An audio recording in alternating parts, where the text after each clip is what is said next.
एक लड़की की दर्द भरी कहानी। सुनील और निधि बदला हुआ नाम। उसने कहा वो ना कह चुकी थी, लेकिन लड़के ने कहा यह कोई बात नहीं है, वो उसके से शादी करने वाला था, इसलिए वो बलात्कार नहीं था। लड़के ने इस घटना को याद करते हुए कहा ये कोई अपराध नहीं था। उसके बाद उसने लड़की से शादी कर ली थी, इसलिए उसने जो किया उसमें कुछ भी गलत नहीं था। उसके लिए यह बात यहीं ख़त्म हो गई। लेकिन लड़की की शादी उसी के साथ हुई थी जिसने उसके साथ अपराध किया था। उस लड़की ने बताया यहाँ यही इसकी तकलीफ देह पहलू है। उसने बताया यह सामान्य शादी नहीं हो सकती थी। मैंने उसकी उम्मीद भी नहीं की थी। 9 साल बाद निधि और सुनील बदला हुआ नाम जब इस घटना की परतें उतारने बैठे तो निधि ने उन बातों को याद करते हुए सालों पहले हुई उस घटना को बलात्कार करार दिया। 9 साल तक रिलेशनशिप में रहने के साथ उसके साथ ये हुआ था। दोनों के बीच 2012 में जो हुआ था उस पर बातचीत करने से वो 3 साल तक बचते रहे। निधि की यादों में वो घटना आज भी गुंथी हुई है। आरोप कानून में कार्रवाई के लिए क्या है प्रावधान। एडिथ थॉम्सन वो महिला जिसे अपने आशिक के अपराध के लिए मिली सजा एओम। निधि की अच्छी तरह याद है, वो गर्मी के दिन था। उसने काले और सफ़ेद रंग की चेक शर्ट पहन रखी थी। लड़का एक अपार्टमेंट में किराए पर रहता था।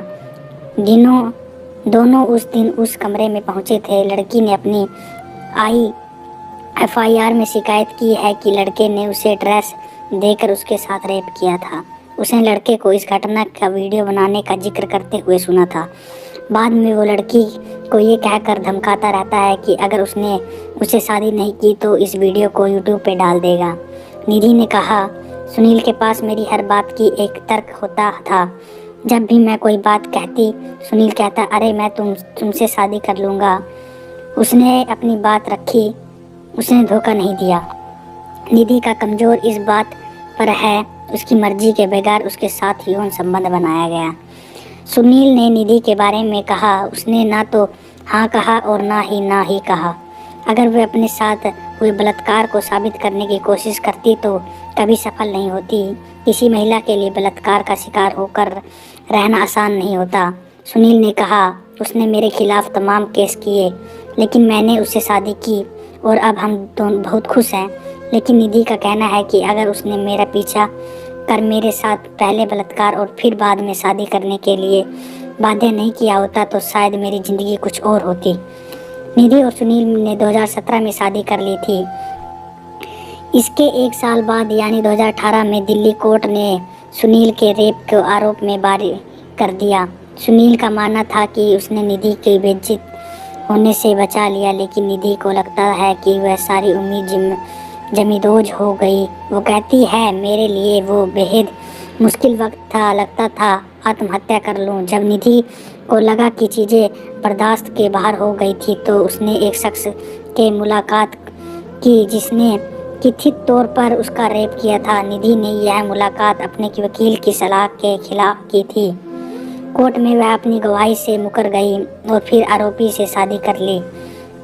फ़ोन पर बात करते हुए निधि ने उस दौर को याद करते हुए कहा मुझे अच्छी तरह याद है, मैं 2018 में कोर्ट गई थी।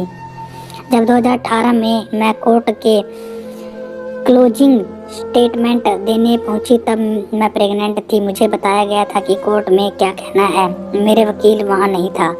उन्होंने मुझसे कहा कि तुम यह बोलो कि मैं अपने आरोप वापस लेती हूँ। मैंने ऐसा ही किया।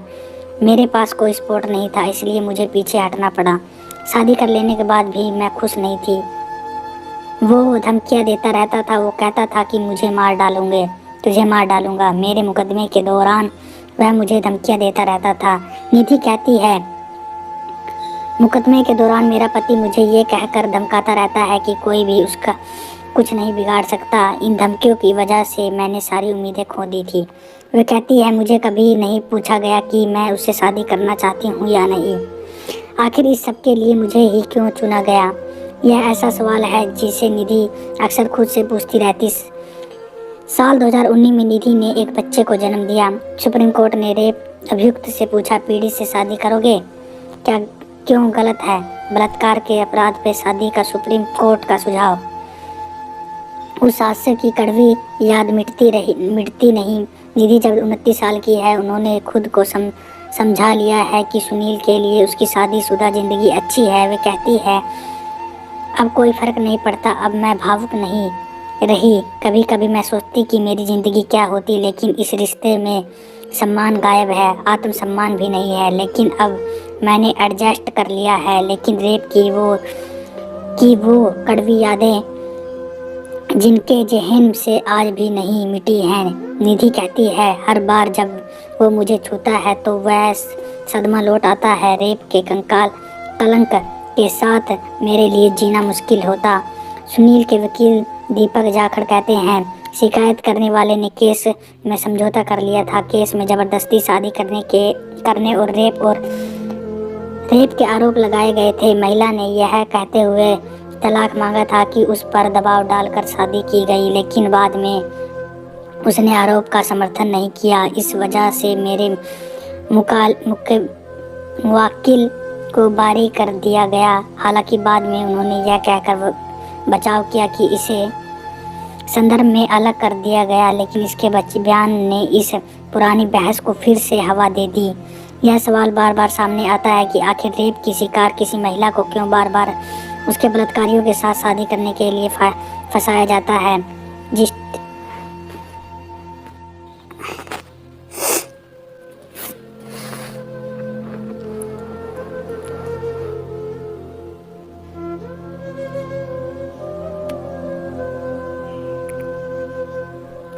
जस्टिस बोबडे ने एक नाबालिग लड़की के रेप के आरोपी से पूछा था कि क्या वह उससे शादी करेगा। हालांकि अदालतों ने लिखित तौर पर ऐसा फैसला कभी नहीं दिया, लेकिन ऐसे सवाल कर निचली अदालतों के लिए एक उदाहरण पेश कर दिया जाता है और उससे महिला और उसके हक से जुड़ी एजेंसियों को नुकसान पहुंचता है। ऐसे असंख्य उदाहरण हैं जब तमाम वजहों से रेप की शिकार महिलाओं को अपने बलात्कारियों से ही शादी करनी पड़ी। सामाजिक कलंक, जांच एजेंसियों के ढुलमुल रवैया से लेकर मौत की धमकियां समेत कई वजहें हैं जिससे पस्त होकर रेप का शिकार महिलाओं को अपनी बलात्कारियों से शादी करने के मजबूर होना पड़ा। साल 2005 में यूपी में मुजफ्फरपुर नगर जिले में चारथवाल गांव में पंचायत बुलाई गई थी। पंचायत ने नूर इलाही की पत्नी इमरान को कहा था कि वह अपने पति के साथ 7 महीने तक खुद को पाक बनाए और फिर अपने ससुर से शादी कर ले। दरअसल इमरान के ससुर ने ही उसे अपनी हवस का शिकार बनाया था। पंचायत का कहना था कि इमरान तो अपने पति के लिए हराम हो चुकी है, इसलिए उसे अब अपने ससुर को ही पति के तौर पर कबूल लेना चाहिए। पंचायत के अनुसार नूर इलाही के साथ इसकी शादी अब मान्य नहीं है। इमरान ने FIR दर्ज कराई और मीडिया के सामने कहा कि वह पंचायत के फैसले का विरोध करती है और अपने पति के साथ ही रहना चाहती है। शादी का झांसा और बलात्कारियों की चाल। बलात्कारियां अक्सर सजा से बचने के लिए इस शादी के झांसे में इस्तेमाल करते हैं। दिल्ली की शांति मुकद्दर अस्पताल में 23 साल की एक नर्स के साथ भी ऐसा ही हुआ था। उसके साथ एक वार्ड बॉय ने रेप किया। इस भयावह रेप के दौरान नर्स की एक आंख निकाल ली गई थी, दूसरी आंख में भारी चोट आई थी। यह घटना 2003 की है। बाद में चारों ओर से घिरे जाने के बाद बलात्कारियों ने उससे शादी करने की पेशकश की थी। उसका कहना था कि सामाजिक कलंक की वजह से अब उस लड़की से कोई शादी नहीं करना चाहेगा, लिहाजा वो शादी करने के लिए तैयार है। लेकिन नर्स ने इस पेशकश को ठुकराते हुए कहा कि इस मामले में सबसे भयावह बात तो यह है कि अदालत ने इस तरह के आवेदन को मंजूर कर लिया है। बाद में इस मामले को मुकदमा चला और बलात्कारियों को उम्र कैद की सजा मिली। पिछले हफ्ते 2020 मध्य प्रदेश में हाई कोर्ट ने छेड़खानी के आरोपी को इस शर्त पर जमानत दे दी कि वो लड़की से राखी बांधने के अनुरोध करेगा। पिछले साल ही जुलाई में ओडिशा के हाई कोर्ट ने एक नाबालिग लड़की को उसके बलात्कार के आरोपी के साथ शादी करने का निर्देश दिया। कोर्ट का फैसला आने तक लड़की बालिग हो चुकी थी। महिला अधिकारियों के काम करने वाली दिल्ली की संध्या जोगोरी की डायरेक्टर जयश्री वेलंकर कहती हैं कि इस तरह के प्रस्ताव देकर जैसी चढ़ाई दिखाई जाती है वही अपने आप में एक अत्याचार है।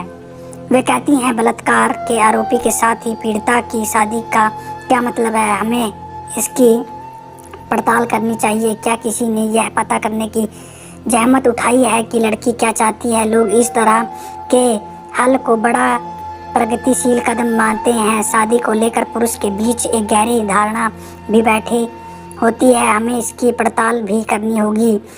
हर आदमी चाहता है कि उसे कुंवारी पत्नी मिले। वे कहती हैं बलात्कार के शिकार किसी महिला को उसके बलात्कारी से ही शादी करने का सुझाव देने का कोई कानून आधार नहीं है। न्यायाधीशों का काम सिर्फ यह फैसला करना है कि यौन हमला हुआ है या नहीं। ऐसा हुआ है तो इसके सबूत क्या हैं ताकि आरोपी को सजा मिल सके। Thank you. So guys, video कैसी लगी? अगर वीडियो बढ़िया लगी हो तो वीडियो को लाइक, शेयर, कमेंट और सब्सक्राइब करना न भूलें।